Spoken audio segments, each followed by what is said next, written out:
Hello. Let's take a look at transforming the graphs for f of x equal 4 to the x. That's an exponential graph. In A, we see a shift with x minus 2. The shift is with the x value, which is horizontally. So we're going to have a horizontal shift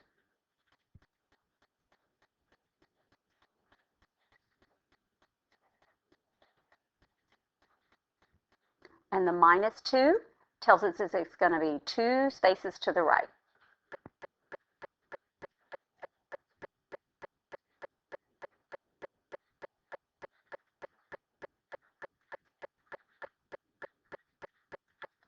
All right, let's see if we could just have a quick little picture of what this might look like.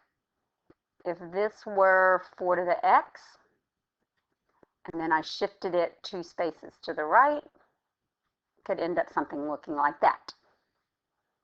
All right, let's go back now. In B, the first thing we notice is the negative sign. That shows a reflection facing down over the x-axis. So it's going to reflect over the x-axis.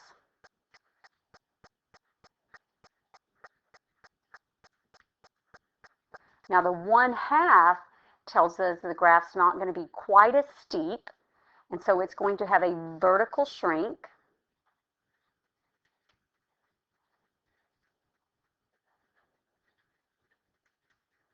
By 1/2.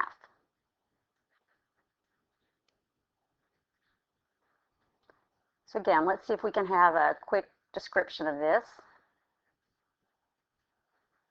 If this were 4 to the x, the reflection going down, maybe not quite as steep, would look something like that. All right, on to the last one.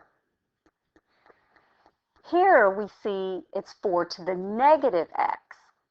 So in this case, what was x becomes negative x, and so that shows a reflection over the y-axis. So it's going to reflect over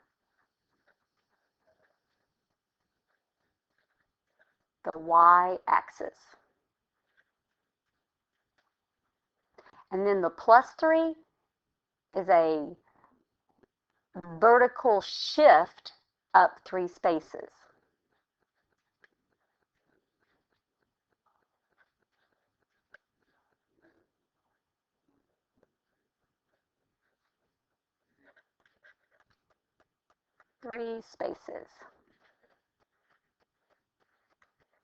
So let's see if we can have a quick picture of what that might look like. Again, if we had 4 to the x here, now we want to find our reflection. It's going to reflect over the y-axis, so it's going to face the other direction, and it's going to move up 3 places. And so the new asymptote here would be y equal 3, whereas the old one was y equal 0.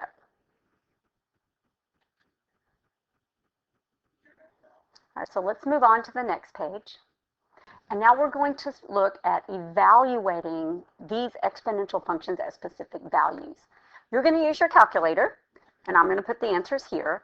And just remember, when you put them in the calculator, if you don't have the fancy fractions on your calculator, you have to put the exponents in parentheses if it's anything more than just one letter or number. So anytime you have 2 things, you have to put parentheses around the exponent.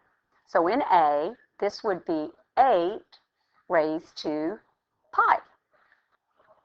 And we find out that that is 687.291. Now you try this on your calculator as well. Make sure you're getting the same answers as I am.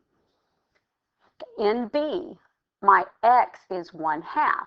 So this is 8 raised to the negative 1/2. And we find that to be 0.05. 3, 5, 4.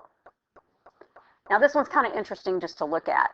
If you want to see how that works, it's 8 to the negative 1 half is, let's just looking at the 8 to the negative 8. The 8 to the negative x is 1 over 8 to the x. So that's 1 over 8 to the 1 half. And that's ultimately 1 over the square root of 8. Now you don't have to do all that because you can just put it in on your calculator, but I like to look at how all that really works together. Here's our last one. This is 8/10 to the x power, so 0.8 raised to the negative 2.5 power. And when we put that into our calculator, we get 1.747. All right, now repeat this if you need to, so you make sure you understand all these things, and we'll see you soon.